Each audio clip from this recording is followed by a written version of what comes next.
Thursday, at a White House ceremony, Juneteenth became our newest federal holiday. June 19th, 1865, was the day enslaved people in Texas were the last to learn they'd been freed by President Lincoln. We thought it was the right time to explore the growing debate over reparations. Here's Mark Whitaker. The Stagville plantation was once one of the largest plantations in North Carolina, 30,000 acres, with more than 900 enslaved people working the land. When you come to a place like this and you know that you have your own family, your own ancestors who lived under these conditions, what do you think? I don't know that you're ever prepared for it fully. Walking into the slave quarters can be an emotional experience. Oh, I'm getting ready to cry now.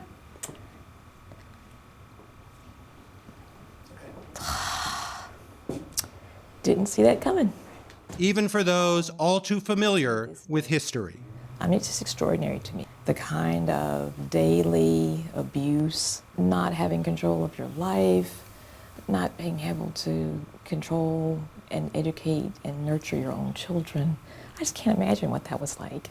So these are the people who initially were, owned by the Richard Benahan family. A. Kirsten Mullen is a folklorist and arts consultant. Her husband, William Darity, is an economics professor at Duke University.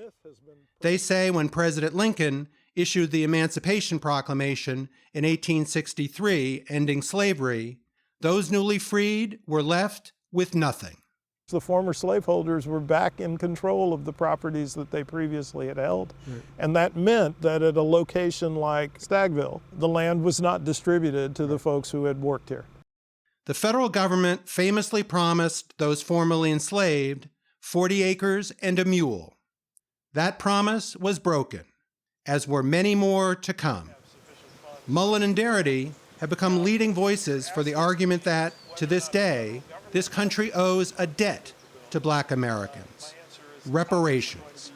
We've even argued that if the 40-acre land grants had been given, we wouldn't need to have a conversation today about reparations for Black American descendants of U.S. slavery. There are a lot of people, when they hear the debate about reparations, they think this was a long time ago. What relation does it have, not only to my life, but to today's economy? So we think of slavery in some ways as the first affirmative action program for white people. Free labor, how about it? As whites acquired wealth, Blacks were repeatedly shut out, largely denied land by the Homestead Act of 1862, which gave settlers territory out west, then terrorized by Jim Crow, later discriminated against when it came to the GI Bill after World War II or Social Security benefits, and by redlining and other practices which prevented home ownership. Our case for reparations is anchored on the cumulative impact of racial injustice in the United States, and they're manifest in a number of atrocities that continue to the present moment, including mass incarceration, including police executions of unarmed Blacks, including ongoing discrimination in employment, credit, and housing markets. Exactly how dramatic is the racial wealth gap? It's pretty dramatic, Mark. The most recent data we have, 2019, shows that Blacks have about 12 cents in wealth for every $1 held by whites. Ray Boshara is a senior advisor at the Federal Reserve Bank of St. Louis, where he studies inequality. The median white household has $184,000 in wealth, while the median Black household has less than $23,000. Wealth acquisition is cumulative. It happens over generations. So explain how that is different in Black America versus white America. Wealth begets wealth. That's the most fundamental principle here. In order to have wealth, you have to either get it from your government or from your family or from both.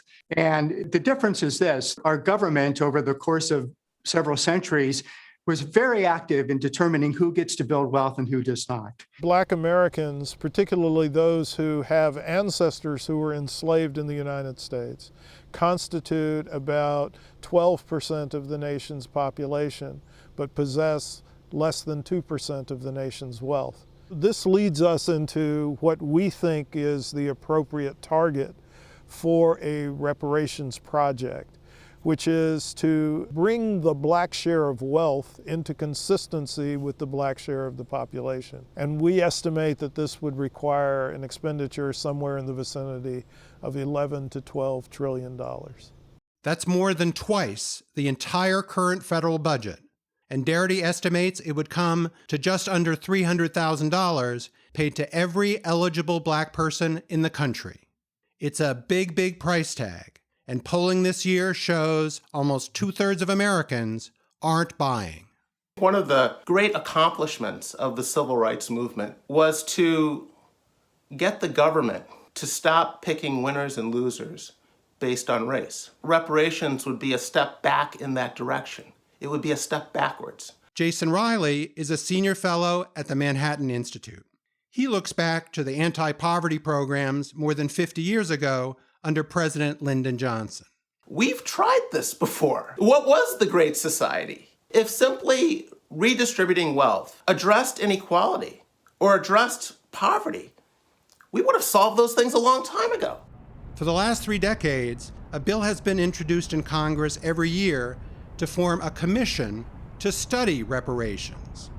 This is the first year it could be headed for a full House vote. It has not attracted support from Republicans.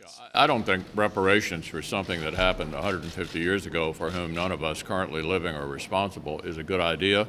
Senator Cory Booker is the sponsor of the Senate version of the reparations study bill. All you're calling for is a commission. Yes. Why can't you even get the votes for that? Nothing that is worthwhile is easy. In the meantime, Senator Booker is pushing a plan designed to narrow the wealth gap across all races for future generations, so-called baby bonds. Here's how it would work. So you're born in America, the richest nation in the world. You get $1,000 in an interest-bearing account. And then every year, based upon the wealth of their family, they get money deposited into that. The lowest income kids are going to get the full $2,000 compounding. The wealthiest kids, the children of Bill Gates, get nothing. So what do economists say? How much of an impact over what period of time would So that by have the on time wealth gap? the kids are 18, the lowest income kids will have about $50,000 to invest in wealth building things. Economists say that you will literally, for that generation of children, close the racial wealth gap.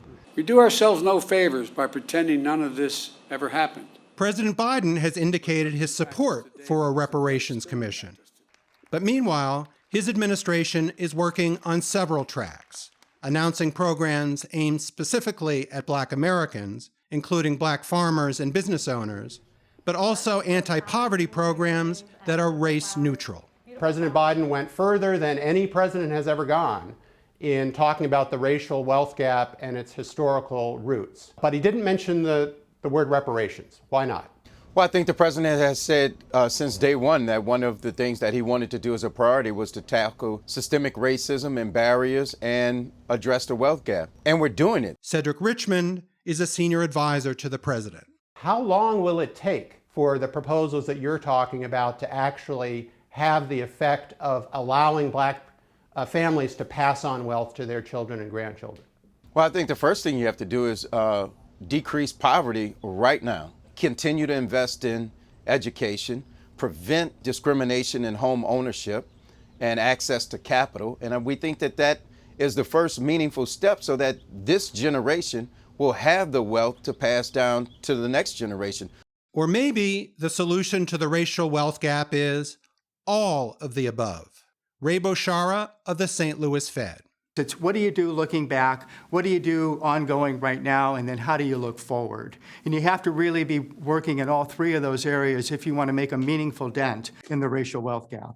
So paying off the historical debt doesn't necessarily in and of itself guarantee closing the gap. Meanwhile, closing the gap wouldn't necessarily mean resolving the debt. This is a problem that has accumulated for centuries. You can't just solve the problem with just one payment, as robust as that might be.